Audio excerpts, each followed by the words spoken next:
Почитувани приятели, ве покануваме да бидете дел од утринската програма на Радио Глас на надежда. Секој ден од понеделник до петок во 8:30 минути со Томе Трајков. На Facebook страната на Радио Глас на надежда. Ке имате прилика да слушате утринска порака, совети за здравјето, животни приказни, рецепти за готвење, гости во студиото и многу други интересни работи. Ве очекуваме.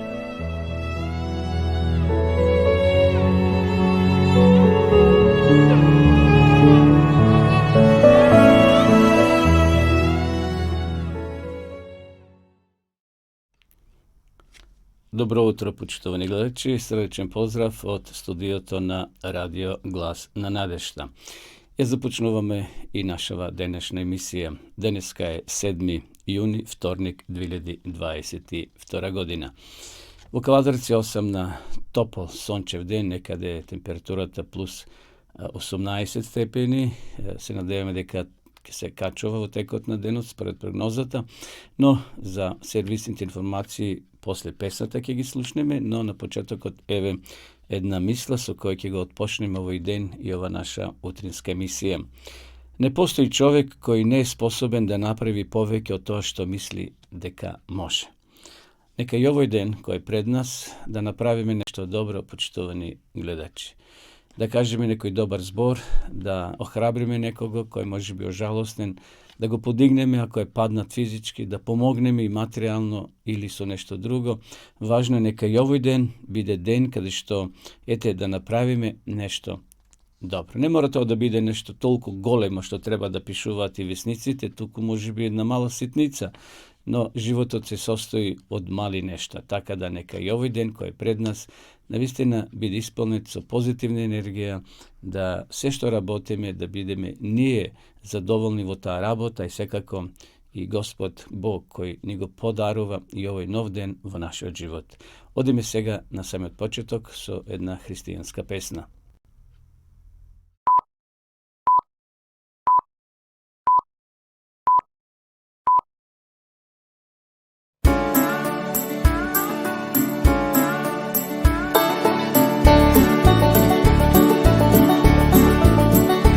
Gledam ljude oko sebe, samo nekud jure, pa se pitam često puta zašto tako žure i barem malo stati, ma nitko nema vremena.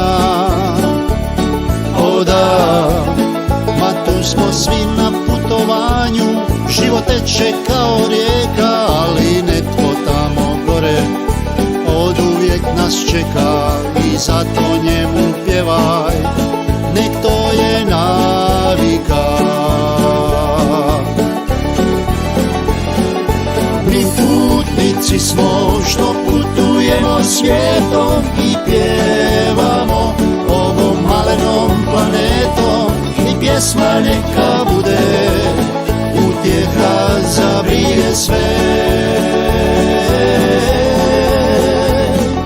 Mi putnici smo što putujemo svijetom i pjevamo ovom malenom planetom, pa zapjevaj i ti, jer netko gore volite.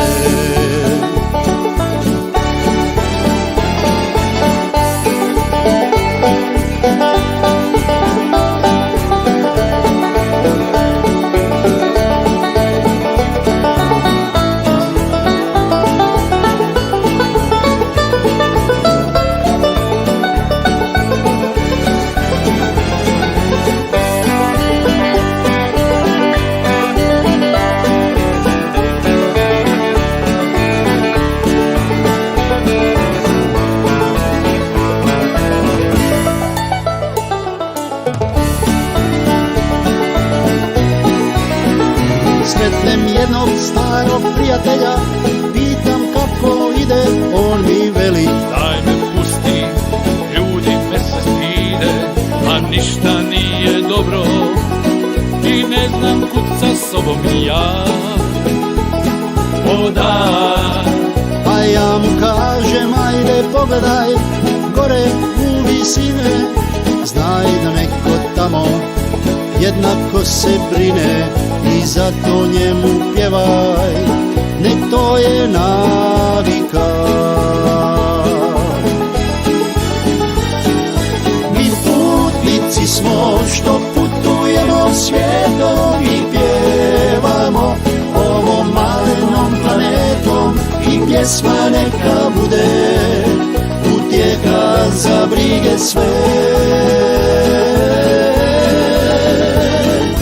Mi putnici smo što putujemo svijetom i pjevamo ovom malenom planetom, a zapjevaj i ti, jer netko gore volite. Mi putnici smo što putujemo svijetom i pjevamo ovom malenom planetom i pjesma neka bude utjeha za brige sve. Mi putnici smo što putujemo svijetom i pjevamo ovom malenom planetom, pa zapjevaj i ti, jer netko gore volite.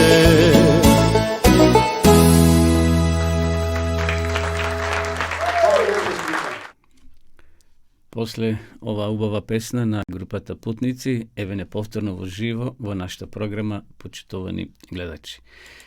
На почетокот да ги проследиме сервисните информации, а тоа е дека времето во Македонија ќе биде сончево со мала до умерена облачност. Од попладневните часови ќе има развој на нестабилна облачност, проследена со локален пороен дожд, грмежи и засилен ветер претежно во западните и јужните делови. УВ зрачењето денеска ќе биде 7. Во текот на вчерашниот ден имаше доста грмежи во делови на Македонија, имаше и засилен град, така да во некои делови на Македонија имаше и штети на земјоделството, така да овој период се случува навистина кога ќе се случи невреме, паѓа силен град и се уништува се оно што земјоделците го засаделе. Посебно вчера се случи во Битолскиот регион. Многу посеви беа уништени. Што се однесува до температурата, во Теквишијата ќе биде од 14 до 31, во Гевгилискиот регион ќе има грмотевици и дожд попладне, секако тоа се од локален карактер, од 17 до 30 степени, во Беревскиот регион од 9 до 25, Куманово 12 до 27, во Скопскиот регион променливо облачно од 15 до 30, најсвежо ќе биде во западниот дел од 10 до 22, тој Гостивар, Тетово и тој дел од Македонија. Во Охрид ќе биде од 14 до 27 и во Пелагонија од 14 до 28 степени. Нешто слично ќе биде и во текот на утрешниот ден со степен 2 пониска температура, се мислам на дневната, така да ќе биде во Теквишијата од 16 до 28, променливо облачно со грмотевици и засилен ветер. Во следните 3 денови повторно ќе имаме нестабилно време, се очекува средување на времето некаде после сабота, недела, така да овие денови времето ќе биде променливо облачно. Што се однесува до Автомотосојузот на Македонија, тие известува дека сообраќајот на државните патишта се одвива непречено по претежно суви коловози. Интензитетот на сообраќајот на патните правци надвор од градските средини умерен, а на граничните премини од македонска страна нема подолги задржувања за влез и за излез од нашата земја. Автомотосојузот на Македонија препорачува прилагодена брзина на движење, почитување на поставената сообраќајна сигнализација и внимателно управување со моторните возила, особено на патиштата низ котлините, речните долини и клисури, каде што има можност за појава на одрони. Особено се однесува ова на патните правци Катланово Велес, Маврово Дебар, Струга, Виница, Берово и Кочани Делчево. Исто така внимателно возење и во градските средини каде што има фреквенција на луѓе, на деца, и почитувајте ги пешачките премини каде што пешаците имаат апсолутно право на поминување. Што се однесува до рубриката на денешен ден, 7 јуни, еве што се случило во минатото, почитувани гледачи. Роден е италијанскиот римокатолички свештеник 1502 година на денешен ден Уго Бонкомањо, папата Гргор 13 од 1672 до 1585 година. Според Советот на астрономите во 1582 година го реформира календарот наречен Грегоријански, бидејќи стариот календар Јулијанскиот премногу астрономски одстапувал од вистинската состојба.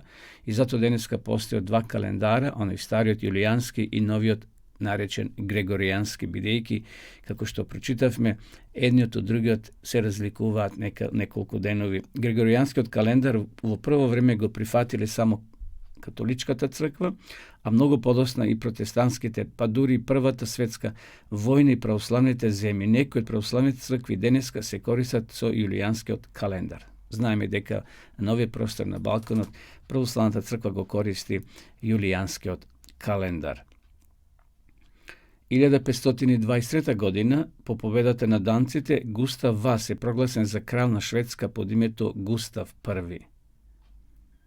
На денешен ден, 1848 година, во Париз е роден Пол Гоген, француски сликар. Тој се инспирирал од екзотичен свет на островите Тахити и Фати Ива. Формите на неговите слики се мирни и монументални, проткаени со еротика и така натаму.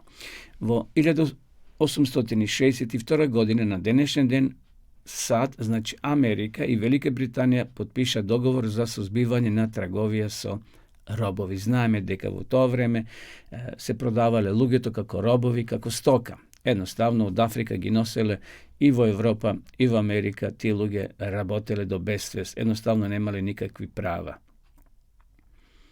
На денешен ден, 1896 година, роден е унгарскиот државник Имре Наѓ, шеф на владата од 1953 година до октомври 1956 година, кога во Унгарија изби антикомунистичката буна.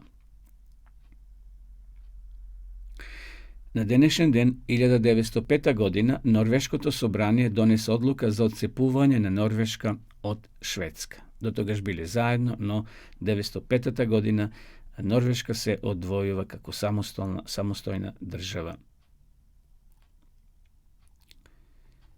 Добро, еве уште неколку информации. 1939 година кралот Џорџ VI стана првиот британски монарх кој стапна на тлото на Соединетите Американски држави, поранешна колонија на Обединетото кралство.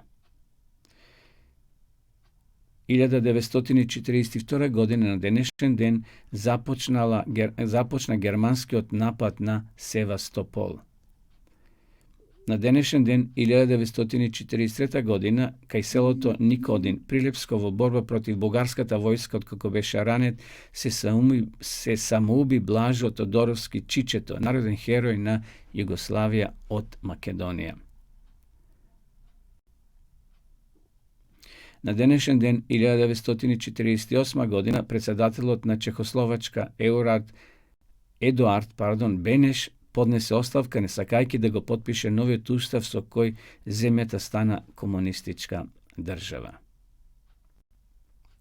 1973 година на денешен ден канцеларот на Западна Германија Вили Бранд допатувал во Израел како прв западногермански лидер кој ја посети ова еврејска земја. На денешен ден, 1991 година, со одлука на Собранието на Социјалистичка република Македонија, одредницата социјалистичка од името на СР Македонија е изоставена и републиката го носи називот Република Македонија. Тоа се случило 1991 година. 1993 година на автопатот помеѓу Нинберг и Минхен, Германија, во сообраќајна несреќа загина Дражен Петровиќ, југославенски хрватски кошаркаш, еден од најдобрите аматери во светот, подосна професионалец од САД. Роден е во 1964 година. Верувам, вие постарите се сеќавате на ова момче кој играше перфектно кошарка и замина во Америка како професионален кошаркаш. На враќање во Европа требаше да отпатува на некое место. Во Германија тој зел кола и возејки се, еве како овде што читавме, на автопатот pomeđu Nürnberg i Minhen, mlad čovjek zagina na samo to mesto. I evo još jedna informacija, 2006. godina ubijen je liderot na Al-Qaida v Irak Abu Musab el-Zarqavi во zajednička akcija na amerikanska te iračka vojska. Navistina, istorията polno su ubistva, početovni gledači, polno su takvi nedobri raboti, na to je dokaz deka ovdje prevladува grevot i satanata i deka itna potreba je ova zemlja da bude evakuirana od sve što je zlo. Zato koga ke dojde Isus, ke napravi kraj na site maki problemi i na site vakvi loši informaciji. Evo to bi ove servis informacije na početok, odime sega so pesni, potom ke se vratime povtorno vo našata programa.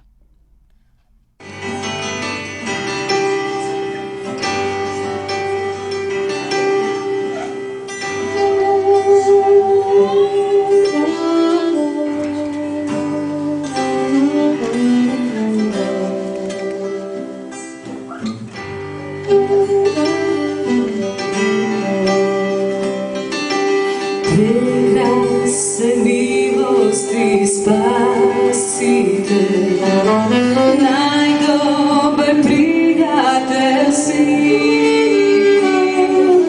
ti si jahneto Bože, život mi podari, ti život mi podari. Teško zoveni ti si, tvojom duhovne jas, srce ti nadešni daš,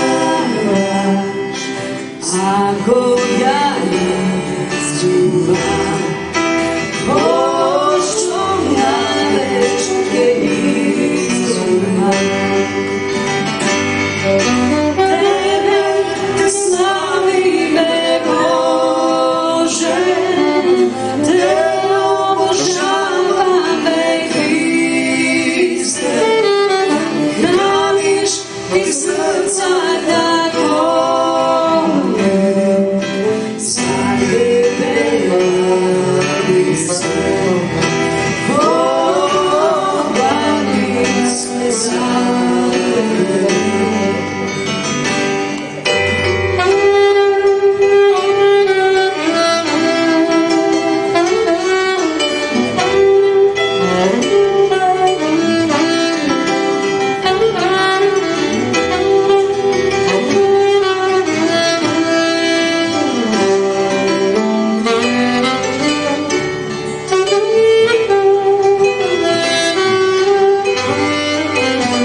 продолжуваме нашата програма, почитувани гледачи, со рубриките кои ги приготвивме за вас.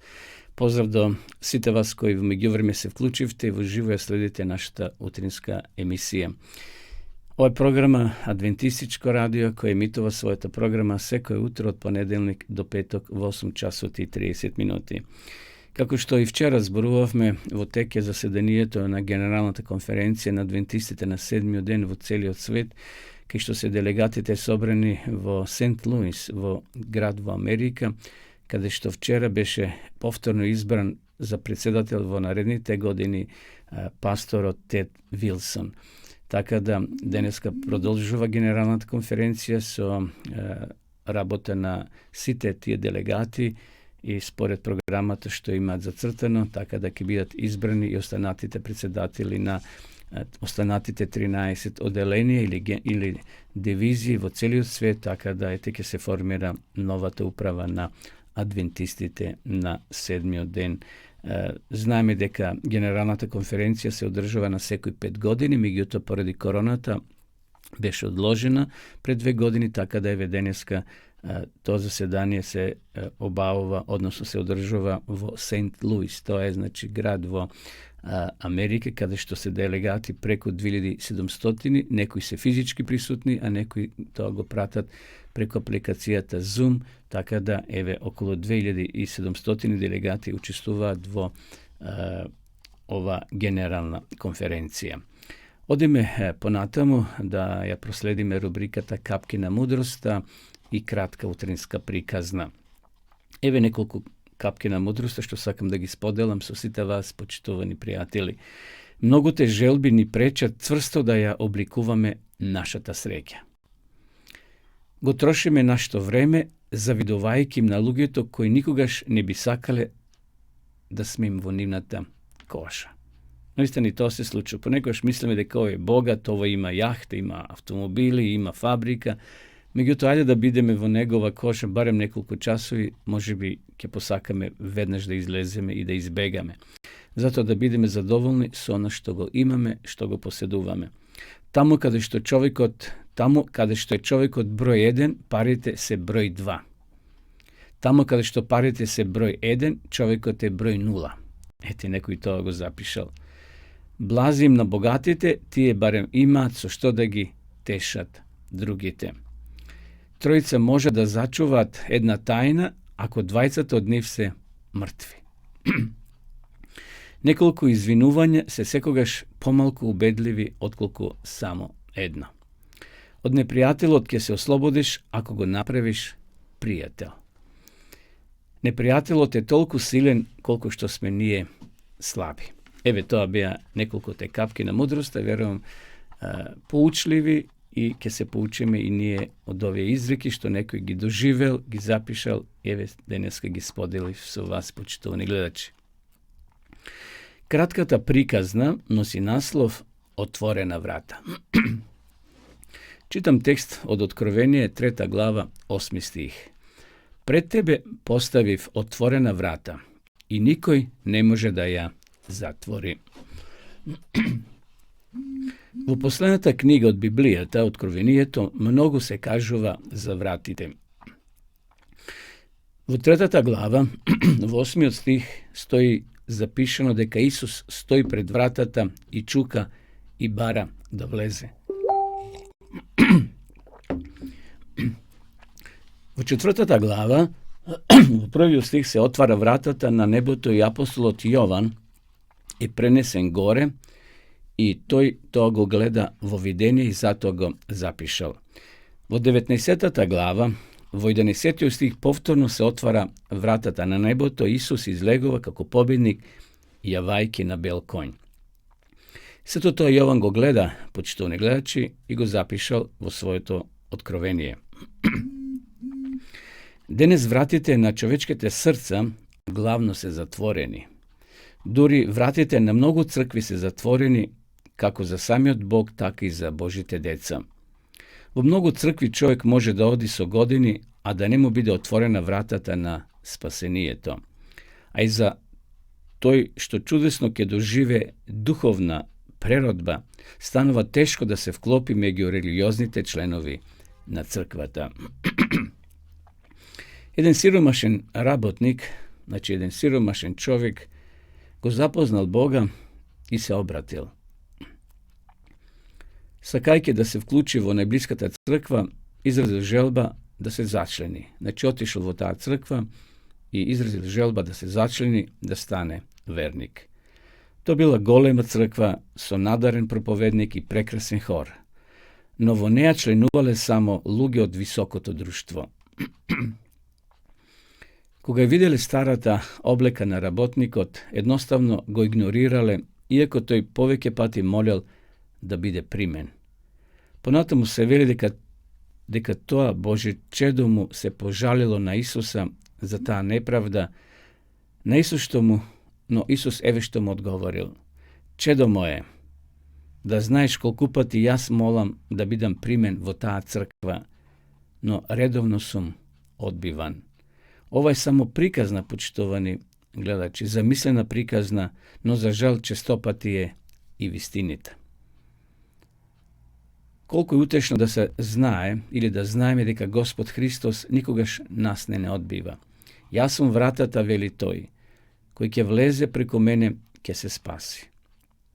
Nažalost, ima i takve crkve od visoko društvo koji može bi ne primat luge koji se od poniska kategorija, da li oblečeni, da li postručna sprema i misle deka ta crkva je samo za bogatite, za slavnite, za onije pametnite, uslovno kažano. Međutim, ključ od sekoja crkva ne otvara nebesnata vrata. Danas ima crkvi pokrini su zlato, mermeni ploči, može bi od najskapoceni mebeli se vtkajeni vnatre. Međutim, ako nema mjesto za Isus Hristos vo ta crkva, se je džabe. I zato evo ovaj čovjek koji posakal da bide člen vo ta zajednica, jednostavno go odbile i to je bil razočaran i se poželil na Gospoda Isusa Hrista. Međutim, što mu rekao Isus? Čedo moje, da znaješ koliko pati jas molam da bidam primen vo ta crkva, no redovno sum odbivan. Zveram deka neste go doživeli i vi je to, počtovni gledači, koga ste posakali da budete delo od nekoje zajednica, sigurno ste primjeni so radost, bidejki site sme brake i sestri vo Isusa Hrista. Neka i ovoj den bide mi nije on koji nekoga ke go usrekime, ke go nasočime kon vistinskata vrata, kon vistinskata crkva, ona crkva koji gi počitova Božite pravila i upastve i koji žive spored Božite principi. Neka Gospod i danas ne blagoslovi i neka ne vodi vo naši od život. Odime povtorno su pesna.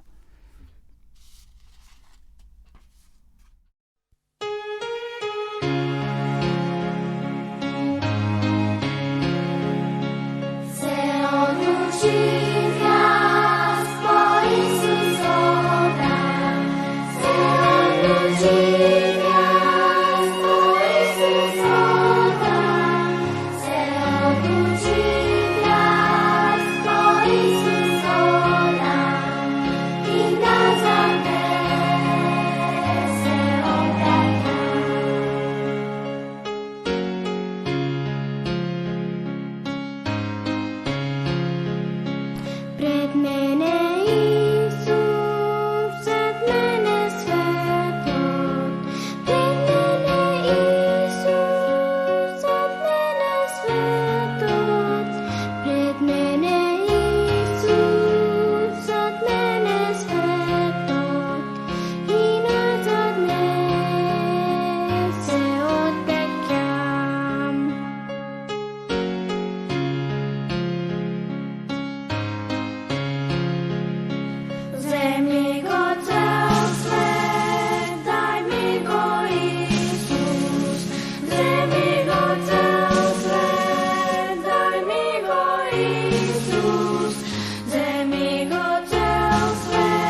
Evo ne повторно во живо во нашата програма, почитувани гледачи, пред да го прочитаме утринскиот текст, уште еднаш да нагласам дека во теке заседанието на Генералната конференција на сите адвентисти од целиот свет во Сент Луис во Америка. Повторно избран председателот Тед Вилсон да ја води црквата во наредните 3 години до 2025 година.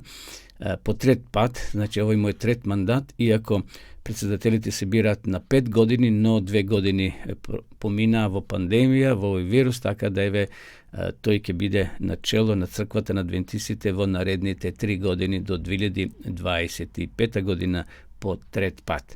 Одиме да ја проследиме утринската порака, утринскиот текст кој го наоѓаме во посланието до евреите, 5 глава, 7 стих. Тој во деновите на своето тело му принесе молитви и молби со силно викање и солзи на оној кој можеше да го спаси од смрт и беше чуен заради богобојазливоста.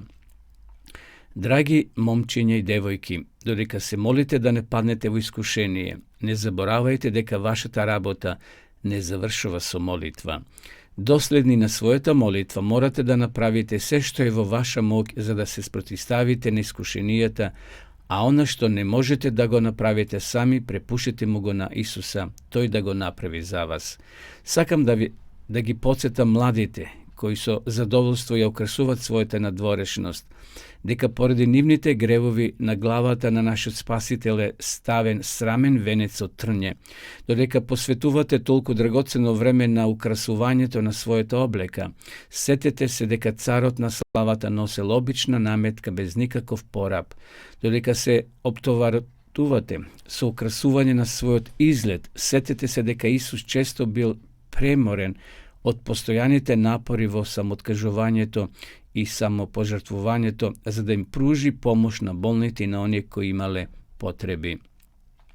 Тој минувал цели ноки осамен на некоја планина, не поради својата слабост и своите потреби, туку затоа што ја видел и почувствувал немоќта на вашата природа да се спротивстави на искушенијата на непријателот токму во ова во што сега попуштате.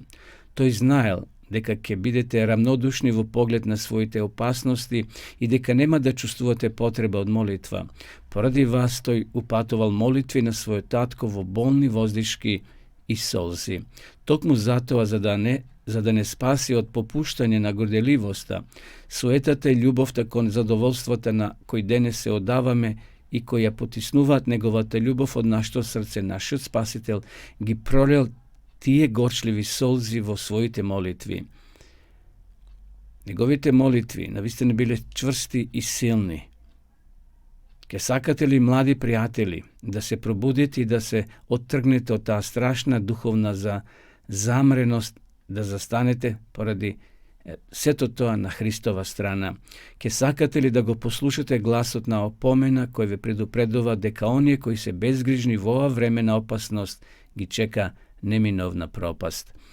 Со своето безгрижно занемарување на опомените и укорите, кои им се упатени, многумина од нашите момчињи и девојки ширум ја отвараат вратата на сатаната.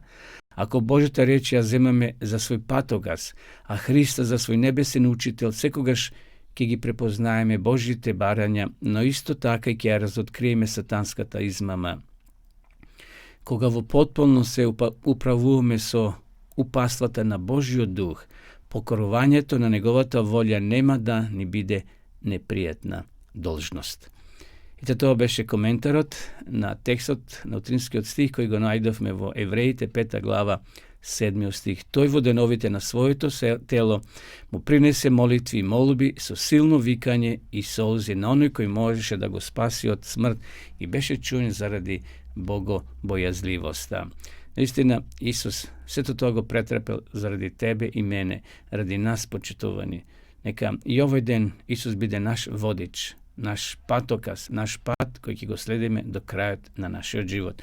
Ако сакате да изучувате Библијата по дописен пат, почитувани гледачи, тоа може да го сторите токму преку дописната библиска школа онлайн, значи без обврски, дојдете во пошта да праќате лекции или писма, ги добивате пораките и лекциите на вашиот телефон, односно на вашиот лаптоп, на вашиот компјутер. Ајде сега да ја видиме и рекламата за дописната библиска школа.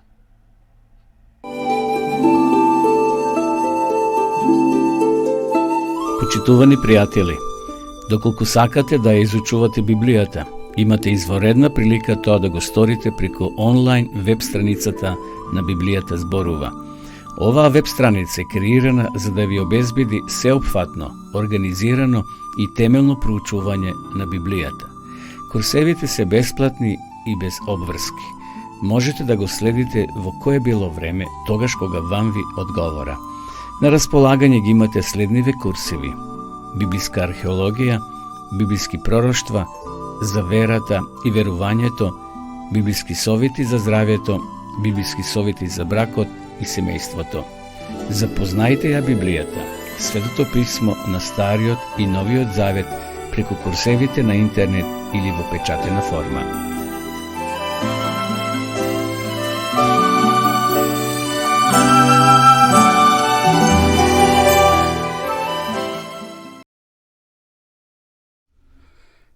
Продолжуваме со нашата емисија. Почитувани гледачи, поздрав до сите вас кои во меѓувреме се вклучивте во живо и ја следите ова наша програма.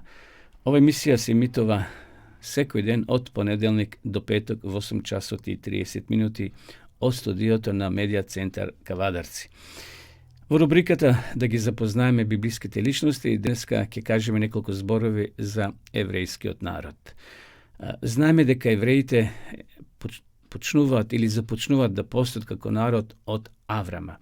Аврам е првиот еврин што Господ го повикал да излезе од својот роден крај, да се обрези на тој начин да стане припадник на Бога и од него, иако во длабока старост, тој и неговата сопруга добиваат дете, некаде од прилика на 100 години и името на тоа дете е Исак. Потоа Исак има 2 сина, Исав и Јаков, и од Јакова ќе се намножи тој еврејски или израелски народ. Познато ни е дека името Јаков значи лажливец, односно Бог му го променил името на Јакова во Израел, што значи побед. И така, знаеме дека преку Аврама Бог е основал таа еврејска нација, се со цел да биде носител на вистината, на правдата, вистинската слика за Бога, евреите требале да ја прикажат на овој свет. Но, на жалост, знаеме дека до крај не биле доследни на она што Бог барал од нив. Значи, може да кажеме дека според ова што историјата го запишала, првите 2 периоди од историјата на евреите главно започнува со народот кој се населил во областа помеѓу реките Нил од источна страна и Тигар и Еуфрат од друга страна. Ова територија била обкружена со антички места на египетската и вавилонската култура до пустината на Арабија, Анадолија, односно Мала Азија и хананските области. Интересна историјата на евреите. Ако ја читате Библијата, посебно Стариот Завет, ќе видите како тие се селеле во Ханан, па завглавиле во Египет, па повторно Бог ги избавил од Египет и заминале во хананската земја. Повеќе пати потпаѓале во робство на туги држави, затоа што Господ дозволувал да се малце отрезнат, да ја сватат погубноста на мислата дека можат самите да направат нешто добро и се подпират на својата сила. Секојаш кога се подпирале на Бога, успевале, биле благословени и напредувале.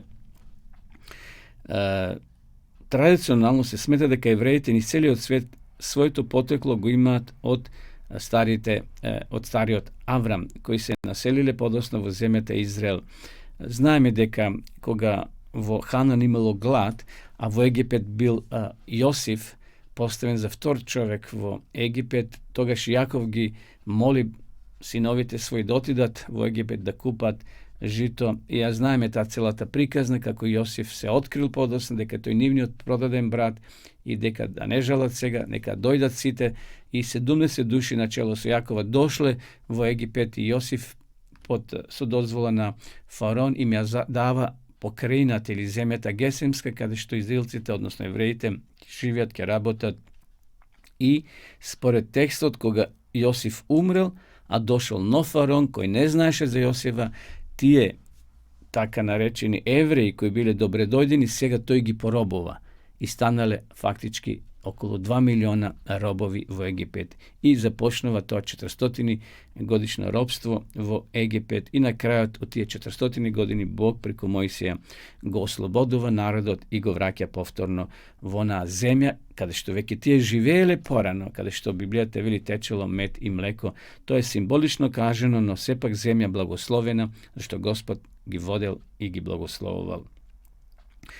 Spored еврейската традиција Библијата, во Битие и летописи се кажува дека израелците талкале во пустината 40 години по кои тие го покориле Ханан, под команда на Исус Навин. Знаеме дека Мојсей во меѓувреме умира на планината Небо, тој ќе биде погребан, но Исус Навин, значи, тој ќе биде сега заменик на Мојсија и тој ќе ги воведе во хананската земја. Сите 12 племиња биле предводени од страна на владетелите кои се познати како суди на Израел или библиски суди. Подосна од страна на еден израелец под името Саул било формирано првото израелско јудејско царство, кое под раководство на царот Давид и неговиот син Соломон го доживеле најголемиот расцут.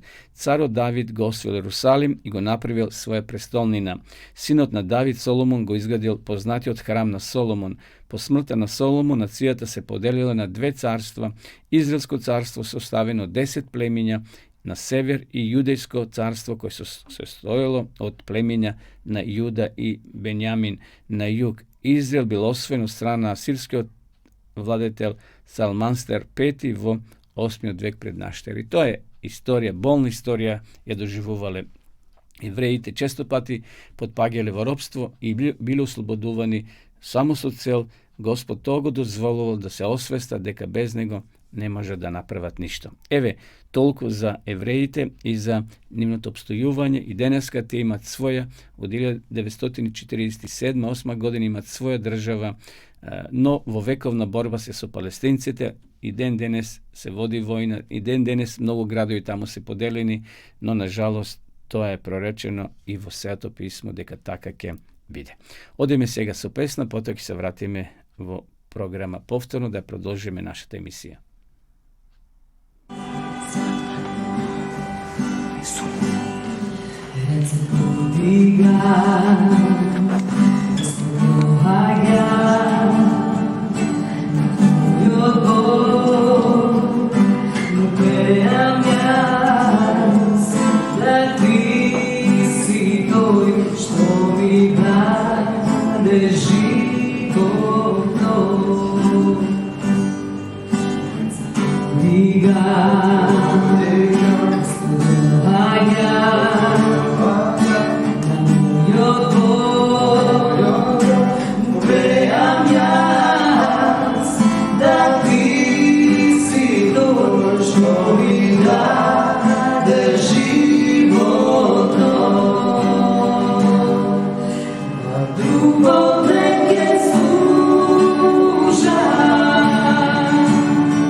Bog neke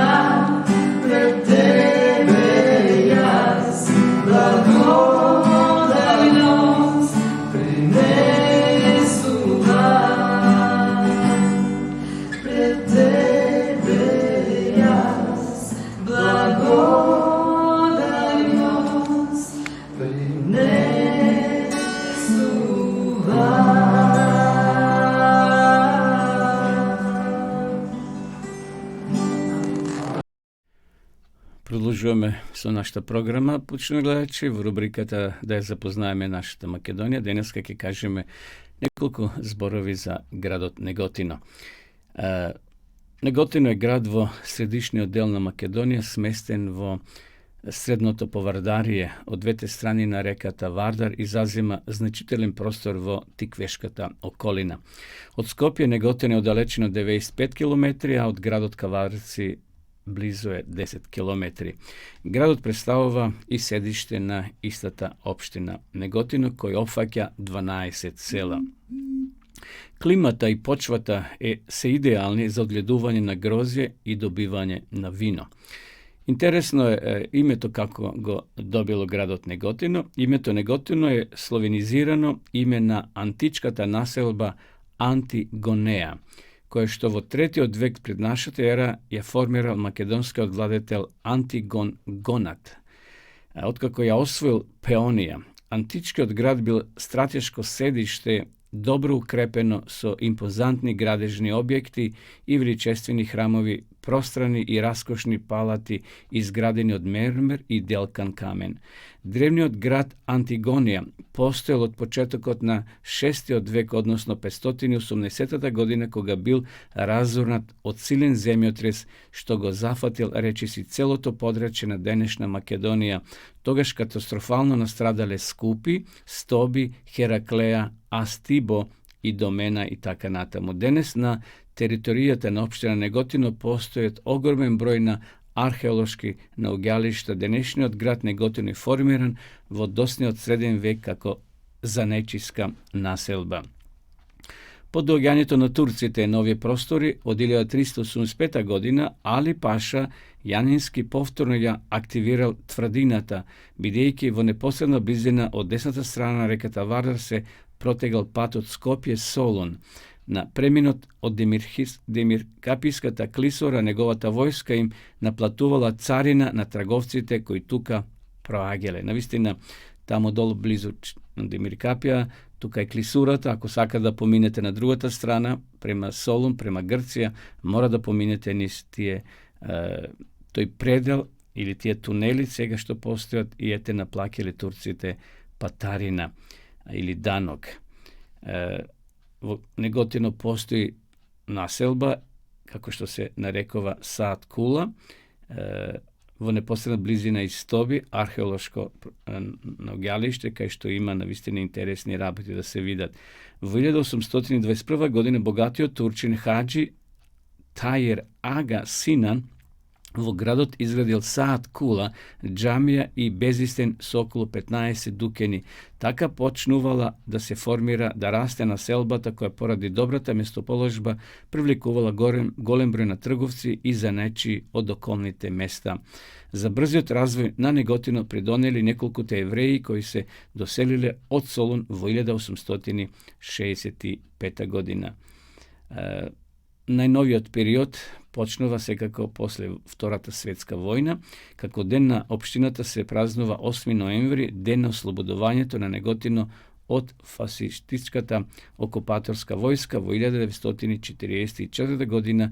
Неготино својот поголем подем го постигнува, како рековме, после Втората светска војна, односно некаде од втората половина на 20. век, кога прераснува во модерна градска населба со развиена инфраструктура. Што се однесува до населението, најмногу има македонци, 12.994 според пописот од 2002 година, турци некаде 46, роми 74, албанци 1, власи незначително, срби 117 и така натаму.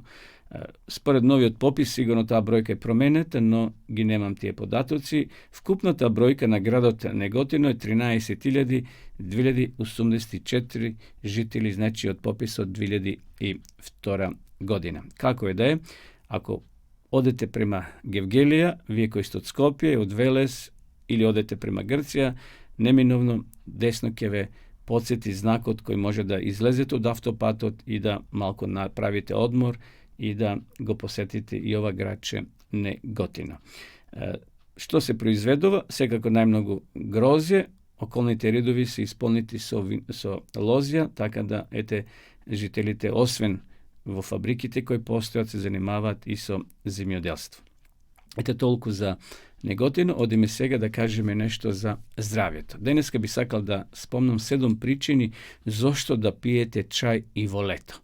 Ние претежно мислиме дека чајот треба да се пие во зимно време, кога е студено, кога е ладно, па така преку чајот да се загрееме.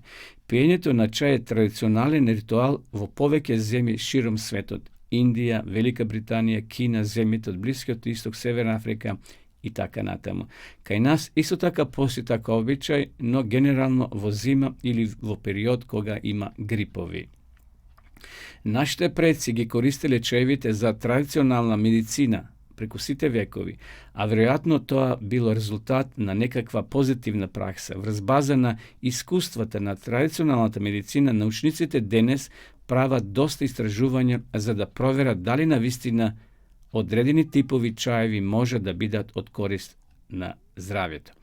Чајот може да биде многу користен за сите нас, почитувани гледачи.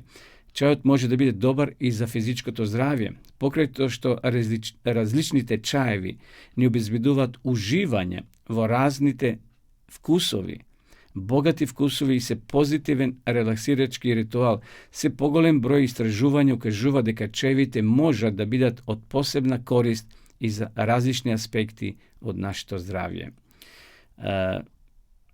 Еве неколку причини зошто да пиеме чај. Антивоспалително дејство, борба со слободните радикали, но некои студии велат дека чаевите може да не заштитат од токсините на загадениот воздух. Олеснувачко дејство при повеќе дигестивни нарушувања. Помала содржина на кофеин од кафето, значи добра замена за кафе кај они што имаат проблем со кофеинот. Отфрлете го кафето, не е тоа корисно. Тоа е штетно за нашето тело. Еве, пијте чајви. Денеска имаме многу чајви. Чај од нане, од мајчина душичка, ајдучка трева. Денеска полјаните се полни со чај. Излезете малце од вашите населби, упатете се во шума или на некое поле и ќе видите какви се чаеви има. Може да помогнат при намалување на телесната тежина, заштитно дејство во однос на коските, витамин К имат. Понатаму, во некои од наредните статии ќе се осврнеме поконкретно на некои чаеви со најдобро дејство по човечковото здравје. Еве, например, овде се советува да пиеме чај и кога е жешко надвор. Зборовите чај и лето никако не одат заедно, сепак во едно истражување значително ја менуваат перспективата. Верувате или не, жешкиот чај во текот на летните горештини може да ни помогне да се оладиме. Ваквото тврдење во повеќе земји и не е толку изненадувачко, имено во Мароко, земја во Северна Африка, летните температури многу се често и преку 45 степени, но сепак луѓето не ја исклучуваат навиката да пијат топол чај. Ова не е случај само во Мароко, туку и во повеќето земји со тропска, па и европска екваторска клима, како например Турција. Турците пијат доста чај и преку летото. Секако да ги бираме оние чајви кои се хранливи, не оне индиски црн чај кој е штетен, кој опива, така да ги бираме тие природни чајви кои се хранливи и корисни за нашето тело. Истражувачите сметат дека како причина за ова може да се смета дополнително стимулирање кое го прави топлиот прилог на термосензорниот систем на организмот. Тоа понатаму предизвикува поинтензивно потење, а преку него и губење на топлината, односно ладење. Ете, ајде и денеска, иако е топло, па и во наредните денови да користиме чај и ова лето како релаксација, да го замениме кафето со топол чај. Го има чајот и на пазарите може да купите, но и сами да си наберете ако излезете малку во природа. Еве толку за ова рубрика, одиме сега со последната песна и ќе се вратиме да ја проследиме и последната рубрика во ова наша денешна емисија.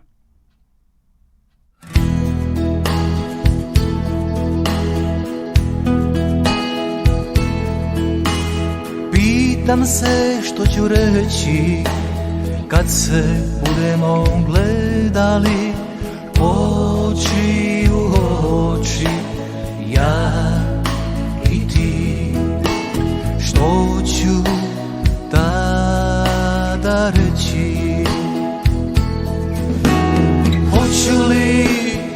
izdržati kad se budemo gledali oči u oči, ja i ti. Hoću li moći izdržati?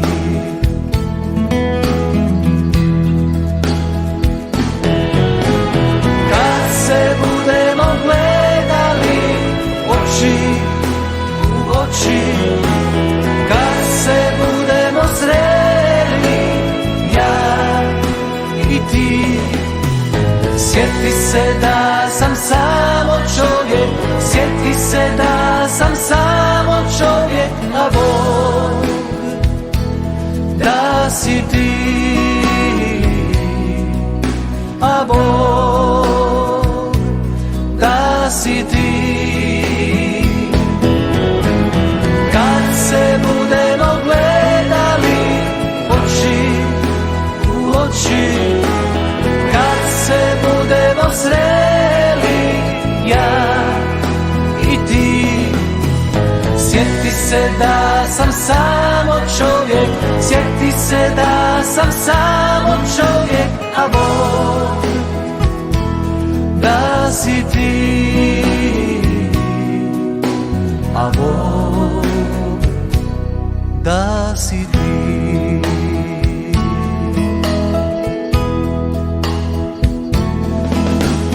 Kakav li ću biti kad se budemo gledali oči u oči, ja i ti.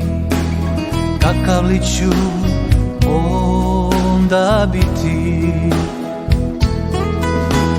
Kakav će to biti susret kad se budemo gledali oči u oči, ja i ti. Jedan čovjek i njegov Bog.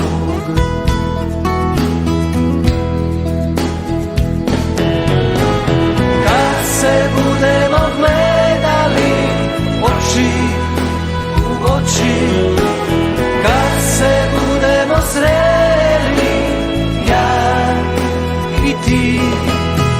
Sjeti se da sam samo čovjek, sjeti se da sam samo čovjek, a Bog da si ti, a Bog da si ti.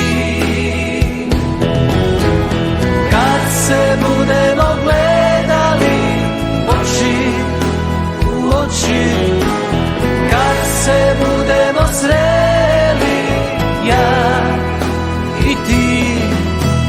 Sjeti se da sam samo čovjek, sjeti se da sam samo čovjek, a Bog da si ti, a Bog da si ti.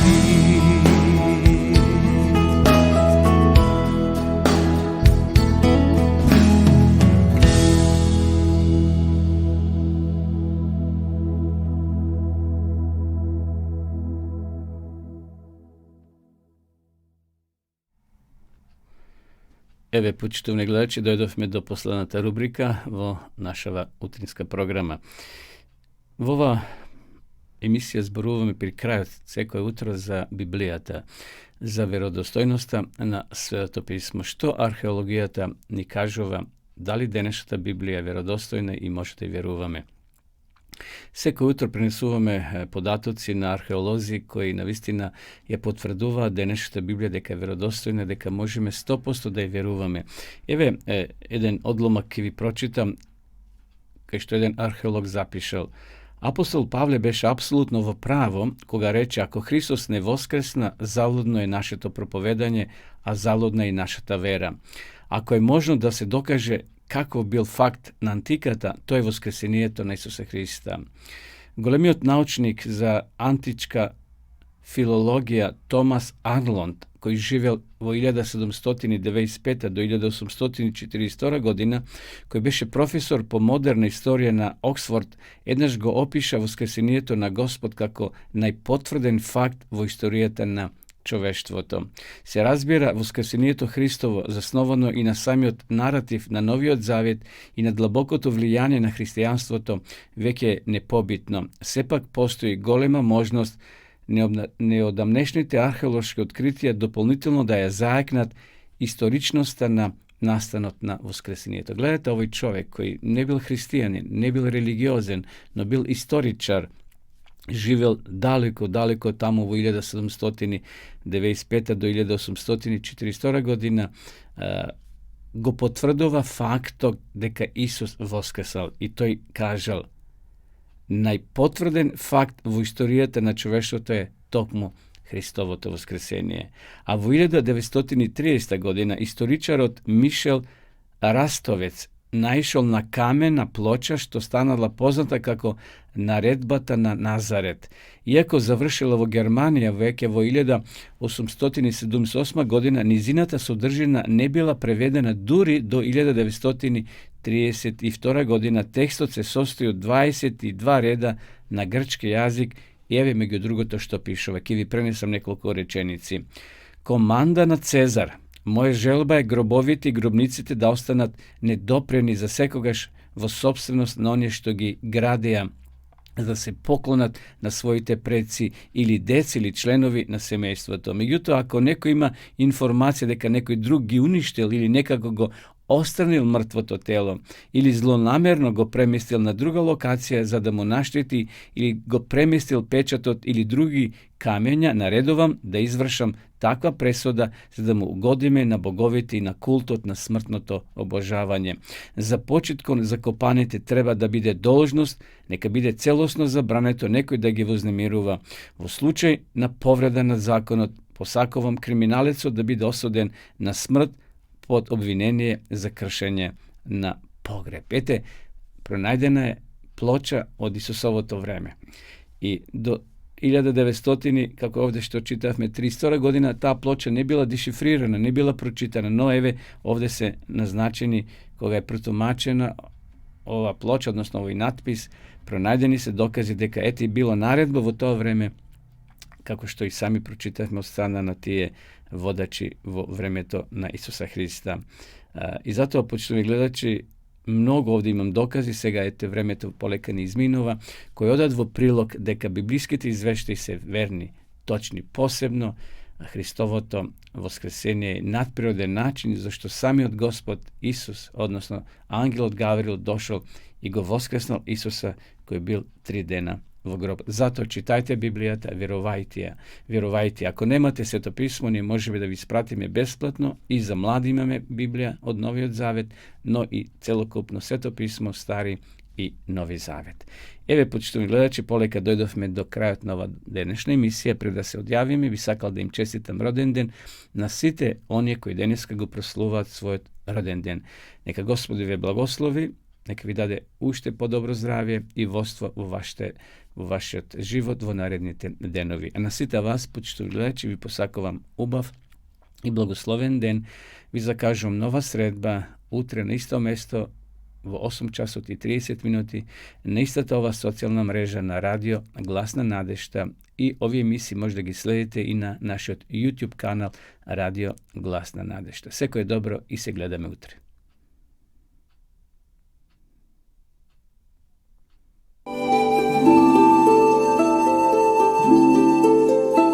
Почитувани пријатели, доколку сакате да ја изучувате Библијата, имате изворедна прилика тоа да го сторите преку онлайн веб страницата на Библијата зборува. Оваа веб страница е креирана за да ви обезбеди сеопфатно, организирано и темелно проучување на Библијата. Курсевите се бесплатни и без обврски. Можете да го следите во кое било време, тогаш кога вам ви одговора. На располагање ги имате следниве курсеви: библиска археологија, библиски пророштва, за верата и верувањето, библиски совети за здравјето, библиски совети за бракот и семејството. Запознајте ја Библијата, Светото писмо на Стариот и Новиот Завет преку курсевите на интернет или во печатена форма.